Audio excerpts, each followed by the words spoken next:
Volvemos a encontrarnos, estimados amigos digitales. Gracias por seguirnos. Me acompaña Juan Pablo Olarquiaga, quien es presidente de Conindustria. Bienvenidos, Juan Pablo. Muchísimas gracias por haberme invitado y por poder tener la oportunidad de estar aquí con ustedes. Juan Pablo, muchos temas para conversar. Evidentemente, situación país, situación financiera, nacional, hiperinflación. Pero, por supuesto, en este momento tenemos que comenzar por lo que se ha presentado a raíz de los apagones nacionales. Ya vamos por el quinto apagón nacional y, por supuesto, eso ha traído repercusiones bien nefastas para el sector comercio, el sector industrial. Tú representas al sector industrial, ¿hay alguna cifra que ustedes estén manejando en este momento? Estamos en el primer trimestre del año. ¿Cómo está la situación de cara a esta tragedia nacional?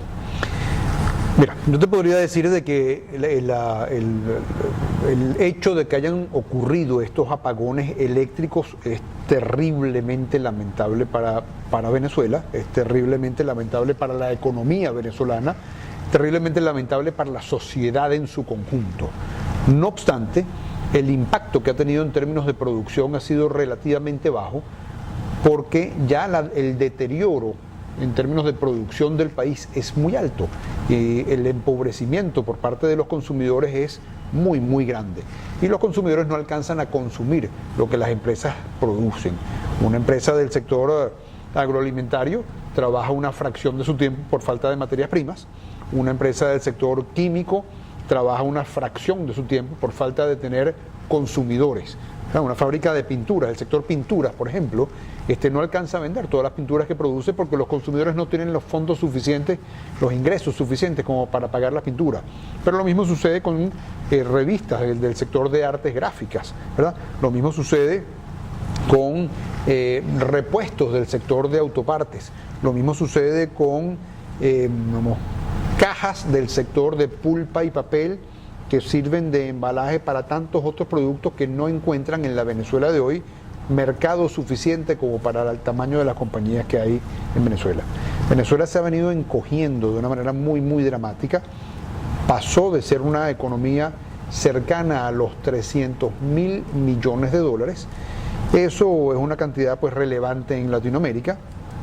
En comparación, fíjate que Ecuador, que tiene la mitad de las personas que tenemos nosotros, tiene una economía del orden de los 100.000 millones de dólares, quiere decir que en términos per cápita éramos una economía mayor que la de Ecuador, más pequeña que la de Chile, más grande que la de Guatemala, pero una economía de un tamaño relevante.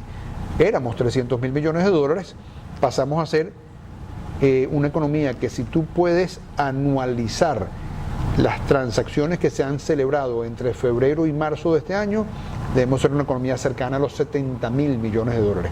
Es decir, tú te has encogido 4 veces del tamaño de economía que solía ser. Eso es dramático, porque eso significa que tú vas muchas menos veces al automercado, porque tienes mucha menos plata, vas muchas menos veces a la farmacia, no puedes ir al cine, no puedes cambiar de carro, no puedes cambiar de casa, no puedes comprar un apartamento nuevo, si lo tienes no lo puedes remodelar, no puedes pintarlo, no puedes reparar las cañerías las tuberías de tu casa, si acaso llegas a tener un desperfecto, te hace empobrecido a todos los niveles, ¿verdad?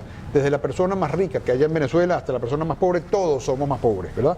Entonces eso ha impactado de manera muy significativa en el sector industrial, porque las empresas que solían haber, bueno, primero que hay muchas menos empresas, pero las que van quedando le quedaron grandes al país. Ahora fíjate una cosa, Juan Pablo, ha hecho en infinidad de oportunidades planteamientos concretos, propuestas, ¿y qué han recibido a cambio?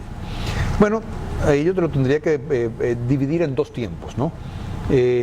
Hasta el 11 de enero de este año hubo un Ejecutivo Nacional al cual le hicimos propuestas en infinidad de oportunidades. Conindustria salió con la propuesta de los 5 puntos, que era la titularización de la deuda, que era modificar, desmontar el control de cambios, que era revertir los efectos perniciosos de la última modificación que se hizo sobre la Ley de Ciencia y Tecnología, que fue desmontar el control de precios. Después hicimos una propuesta un poco más extensa de 7 puntos.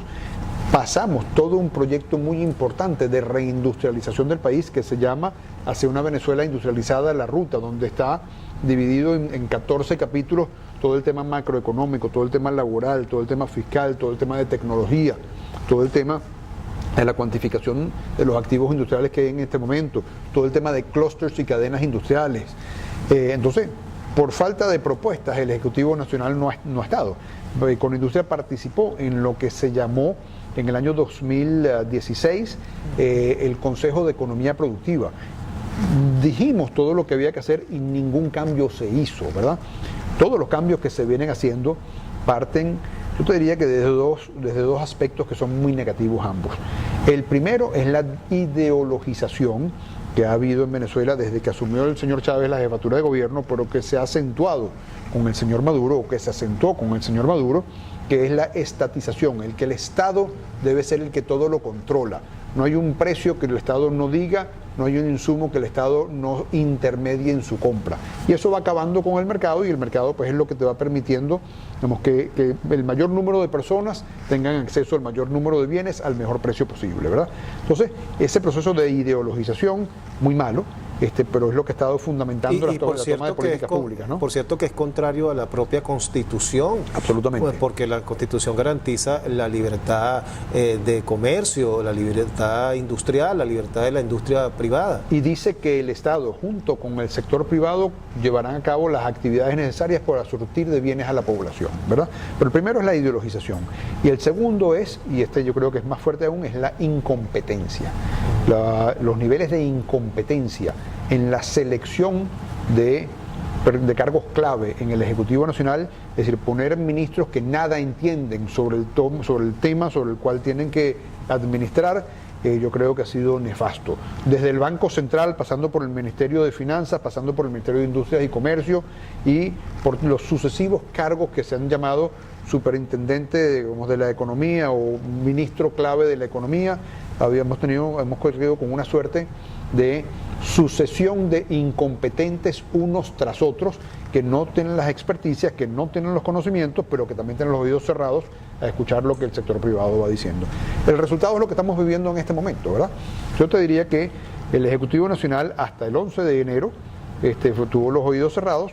Lo que vivimos, como te digo, es el resultado. A partir del 11 de enero hay una crisis política muy seria en Venezuela, ¿verdad?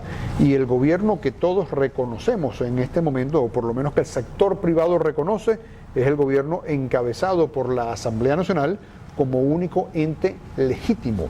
Al señor Maduro se le acabó su periodo y celebró unas elecciones que no fueron reconocidas por el mundo, no fueron reconocidas por los venezolanos y no es reconocida por el sector privado. En consecuencia, el señor Maduro no es Ejecutivo Nacional, es usurpador del Ejecutivo Nacional. Sí, entonces estamos frente a una situación dual que evidentemente tiene paralizado al país. Fíjate, para que una economía pueda funcionar, tú requieres diversas cosas, ¿no? La primera que tú requieres es institucionalidad. Si tú no tienes institucionalidad, de ahí en adelante nada te funciona. Las economías no funcionan en el vacío de la institucionalidad. Te quiero decir, si tú no tienes estructura judicial ante la cual dirimir diferencias, tribunales ante los cuales dirimir diferencias, una economía no puede funcionar. Si tú no tienes una macroeconomía funcional, bueno, lo que tienes es la hiperinflación que te va distorsionando todos los efectos derivados de tener una moneda que para nada te sirve como un mecanismo de intercambio de resguardo. Si tú no tienes entes gubernamentales a través de los cuales poder funcionar con reglamentos, bueno, la economía no puede funcionar. Y en ausencia, si tú no tienes propiedad privada y mecanismos de respeto para la propiedad privada, una economía no puede funcionar. Y esas son las cosas de las cuales hemos estado carentes durante muchos años, pero que se ha exacerbado a partir de esta crisis política por la cual estamos pasando. Yo te diría que eso depende absolutamente de que se produzca una transición política en el país o que no se produzca.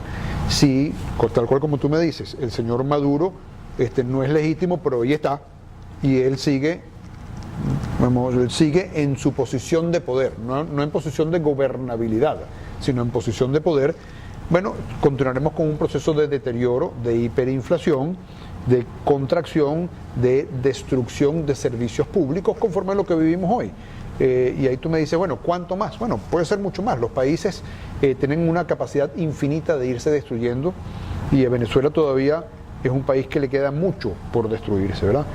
Si por el contrario se logra salir o se logra convencerlo de que se vaya y se instala un gobierno de transición con las competencias y con las personas competentes adecuadas, bueno, ahí el escenario puede ser muy distinto. Fíjate que el mundo, el hemisferio occidental, está preocupado porque arranque la economía venezolana nuevamente.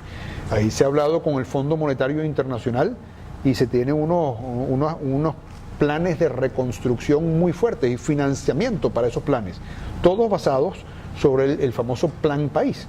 Este Plan País se elaboró el año pasado, se venía trabajando hace ya mucho tiempo, pero se culminó su elaboración el año pasado y cuenta con la anuencia, con la convergencia, con el haber contribuido en su construcción con sectores de los partidos políticos representados en la Asamblea Nacional, numerosos economistas competentes que hay en Venezuela y todo el sector privado.